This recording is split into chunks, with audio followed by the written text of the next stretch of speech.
Hứa Khải, nam thần cổ trang, đóng vai chính với Điền Hy Vi trong bộ phim mới Midnight Return thì diễn xuất của anh vô cùng mãn nhãn. Diễn viên Hứa Khải có thể được gọi là nam thần trang phục của ngành giải trí. Anh đã đóng vai chính trong các bộ phim cổ trang như Hạ Lan Truyền Kỳ và Hạ Lan Truyền Kỳ. Ngoại hình trang phục của anh rất đẹp trai và điển trai. Gần đây, bộ phim mới của anh ấy Return at Midnight đã gây được sự kỳ vọng lớn. Anh ấy và Điền Hy Vi diễn xuất cùng nhau thật đẹp mắt. Từ Khải. Được biết, phim truyền hình Nhẹ Nửa Đêm Trở Về là bộ phim tình cảm giả tưởng cổ trang quy mô lớn. Được chuyển thể từ tiểu thuyết nổi tiếng Cuộc sống thường ngày của ông chồng cưng Triều Mai Thị của nhà văn Phó Hoa. Đạo diễn, Lục Hạo Cơ Cơ, có sự tham gia của Từ Khải và Điền Hy Vi. Khán giả khá hài lòng với 118, Hứa Khải ghi dấu ấn với vai diễn Phó Trà Phó Hằng trong Nghề Diên Hy Công Lược và kể từ đó đã tham gia nhiều tác phẩm điện ảnh và truyền hình. Trong số đó, vai diễn Cố Ngạn Trân trong Nghề Trường Quân Sự Liệt Hỏa và Vương Lục trong Ngày Xưa Có Linh Kiếm Sơn là những vai diễn nổi bật nhất của anh, được khán giả công nhận rộng rãi. Khi phóng viên hỏi về tác phẩm tiêu biểu của mình, anh thừa nhận rằng hiện tại anh không thể nói mình có tác phẩm tiêu biểu nào và vai diễn Phu Hen chỉ là sự khởi đầu. Thái độ tỉnh táo và thẳng thắn này rất hiếm thấy trong giải trí gia đình. Hứa Khải là nghệ sĩ trực thuộc công ty của Vu Chính, ông chủ của anh nhận được nhiều đánh giá trái chiều trong ngành. Thậm chí có lúc còn bị những người trong giới tẩy chay. Tuy nhiên, ông chủ này có con mắt rất tin tường trong việc lựa chọn tài năng và đối xử rất tốt với nghệ sĩ của mình, Vu Chính rất can đảm. Hứa Khải mới gia nhập Hoàng Vũ Điện ảnh và truyền hình và vai phụ nhỏ trong 2 bộ phim truyền hình. Tuy nhiên, đến năm 2018, anh thực sự trở thành nam diễn viên chính trong bộ phim truyền hình thời nhà Thanh, Diên Hy Công Lược. Vào thời điểm đó, nhiều người không mấy lạc quan về chương trình.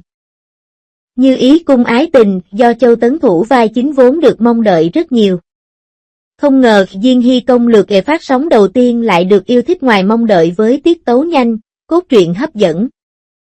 Phục trang tinh xảo cùng đạo cụ trang điểm, cho dù trong vở kịch hay ngoài đời, Phó Trà Phó Hằng trung thành, tình cảm đã trở thành ánh trăng trắng trong lòng nhiều cô gái, và Hứa Khải.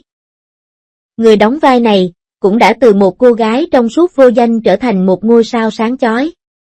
Trong 6 năm từ 2019 đến 2024, Hứa Khải dần dần trở nên nổi tiếng thông qua nỗ lực của bản thân. Trong thời gian này, tổng cộng 15 tác phẩm có chủ đề đa dạng như trang phục cổ trang, kỳ ảo, thanh xuân và hiện đại. Chất lượng chung của những bộ phim truyền hình này là trung bình. Gần một nửa số phim không chỉ có thành tích kém mà còn nhận được rất nhiều lời chỉ trích từ khán giả, chẳng hạn như Mộng Vĩnh Hằng. Luật Tình Yêu thứ 28, Tuyết Đại Bàng, Đầu Bếp Cao Quý Y và Bạn Thật Đẹp Khi Cười. Nhưng anh đã may mắn khi phần lớn hỏa lực được đảm nhiệm bởi các cộng sự của anh là Chu Đông Vũ, Dương Mịch, Nara, Ngô Cẩn Ngôn và Trình Hiểu. Mặc dù đối tác của anh thường xuyên bị chỉ trích, nhưng thực ra vấn đề của bản thân Hứa Khải lại rất rõ ràng. Trong những bộ phim thần tượng cổ trang mà anh ấy giỏi, khả năng diễn xuất của anh ấy dường như không thể hoàn toàn phù hợp với sự căng thẳng về mặt cảm xúc mà giáo viên lồng tiếng thể hiện, và phong cách diễn xuất của anh ấy hơi theo khuôn mẫu. Thường là những vị vua rồng miệng to. Tuy nhiên, khi vào vai một vị tổng thống độc đoán trong các bộ phim truyền hình hiện đại, ngoại hình của ông lại không phù hợp với vai diễn, lời thoại thiếu rõ ràng, biểu cảm xúc tương đối nhạt nhẽo và thiếu sự phân tầng và bùng nổ cần thiết.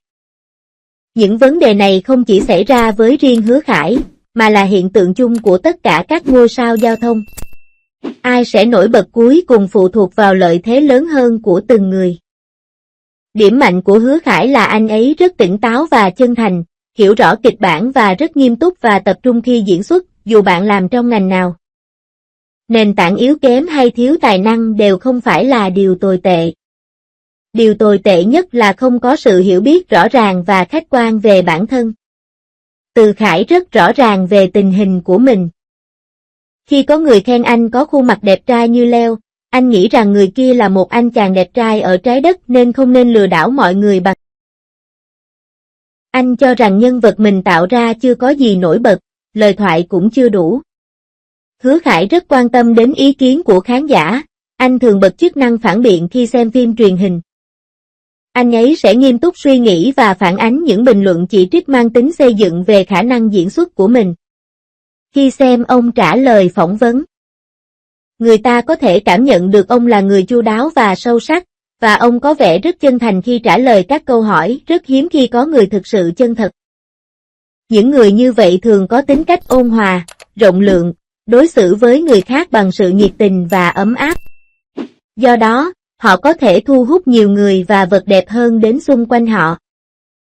Tôi đã từng viết về một chàng trai trẻ là diễn viên quần chúng. Anh ấy đã theo dõi nhiều người nổi tiếng và thấy được diện mạo chân thực nhất của họ. Anh chàng này có cái nhìn khá tiêu cực về hầu hết những người nổi tiếng, cho rằng ECM phần lớn đều không được tốt lắm. Nhưng anh lại khen ngợi Hứa Khải và cho rằng anh này có tính cách rất tốt. Khi quay Tuyết Ưng Vương, anh có rất nhiều cảnh hành động, thỉnh thoảng vô tình làm diễn viên quần chúng bị thương. Nhưng anh đều thành tâm xin lỗi họ. Sau khi nổi tiếng, bất kể phóng viên là ai, ngay cả khi là người mới và vô danh, họ cũng sẽ nhiệt tình chào đón họ. Ngay cả với những câu hỏi mà anh đã nghe vô số lần, anh vẫn kiên nhẫn và cẩn thận trả lời từng câu một. Trên thực tế, người nổi tiếng bề ngoài hào nhoáng thì không hiếm. Nhưng từ tận đáy lòng khi không có lợi ích gì đáng nói đến lại là một người như Hứa Khải thì quả thực rất hiếm. Anh ấy nói và làm nhất quán, có nền tảng vững chắc, chân thành giúp đỡ người khác. Đây là ưu điểm nổi bật nhất của anh ấy. Chúng ta hãy nói về khía cạnh thứ hai, đó là sự hiểu biết của ông về kịch bản. Thành 4 bước chính sau. Hiểu sâu sắc vai diễn, thực sự trải nghiệm cảm xúc, thể hiện chúng qua giọng nói, lời thoại, hành động và biểu cảm, và cuối cùng là truyền tải chúng đến khán giả. Từ Khải không xuất thân từ nghề nghiệp chuyên môn, nhưng anh đã đổ vào một trường đại học trọng điểm. Tuy nhiên, vì điều kiện tài chính gia đình khó khăn, cô đã chọn nghề người mẫu để kiếm tiền trang trải cuộc sống và cuối cùng phải bỏ học trong sự hối tiếc. Mặc dù chỉ có bằng tốt nghiệp trung học phổ thông, nhưng anh đã từng là học sinh giỏi. Nên khả năng hiểu kịch bản và diễn xuất của anh vượt xa nhiều ngôi sao khác. Anh ấy có thể mô tả chi tiết tính cách của nhân vật, cũng như một số suy nghĩ của riêng mình trong khi biểu diễn.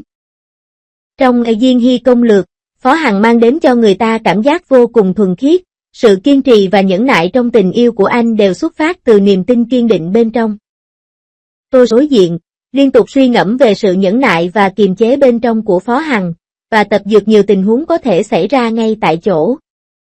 Trong truyện Chu Kiều, việc thể hiện quá trình tâm lý chuyển biến dần dần của Mạc Thanh từ trạng thái vui vẻ, vô tư lự đến khi mất hết tất cả, trở thành một ác quỷ thực sự là một thách thức lớn.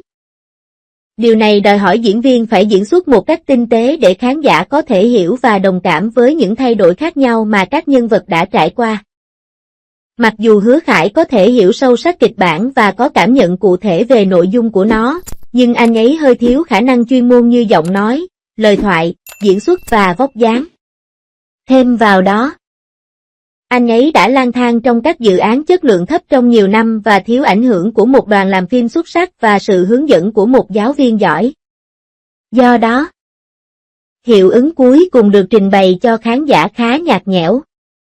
Anh ấy thậm chí mắt trống rỗng, giống như một người gỗ.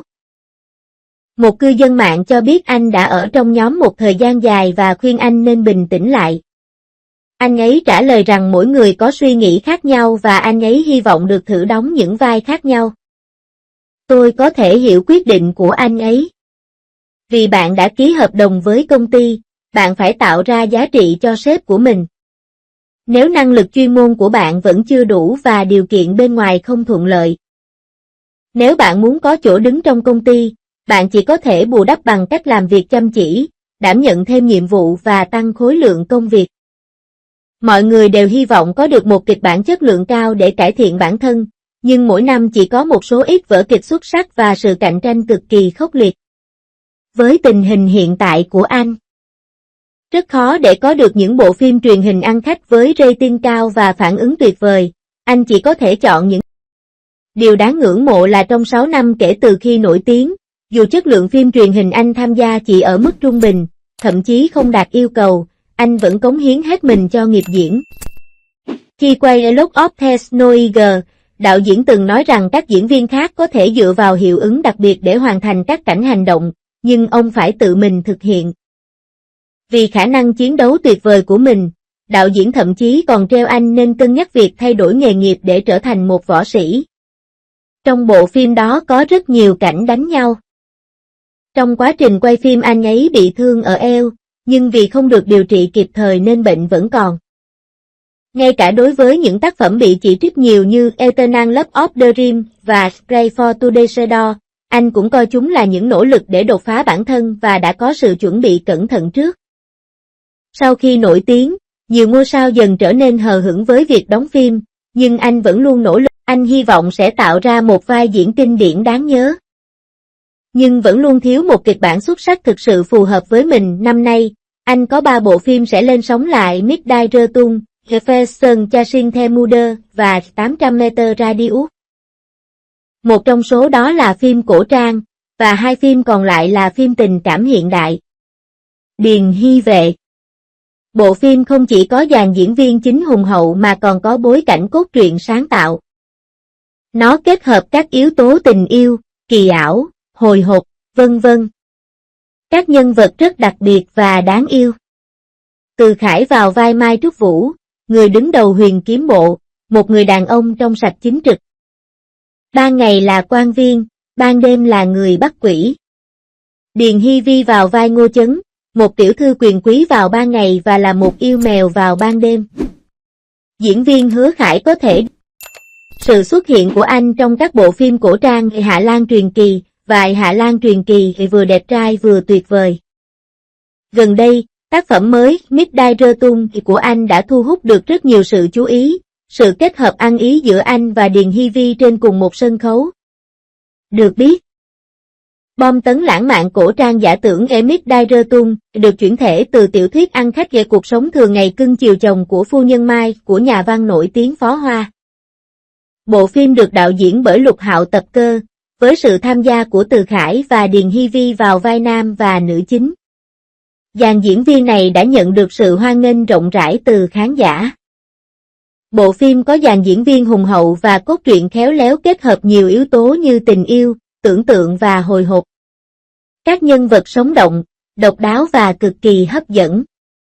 Trong vở kịch, Hứa Khải vào vai Mai Trúc là người chính trực trong sạch, ban ngày là quan viên, ban đêm là người bắt yêu. Điền Hy Vi vào vai Ngô Chấn. Ban ngày là tiểu thư nhà giàu của một gia đình danh giá nhưng lại biến thành một con mèo yêu bí ẩn khi màn đêm buông xuống. Câu chuyện lấy bối cảnh ở thành phố cổ Trường An. Tập trung vào câu chuyện tình yêu kỳ ảo cảm động giữa Mai Trúc Vũ và Ngô Chấn. Nhân vật nam và nữ chính đều có 2 thân phận. Bối cảnh này không chỉ làm sâu sắc thêm bầu không khí hồi hộp và màu sắc bí ẩn của cốt truyện mà còn tăng thêm một cấp độ trải nghiệm xem cho toàn bộ bộ phim. Các bạn nào đang mong chờ cốt truyện này thì hãy cùng nhau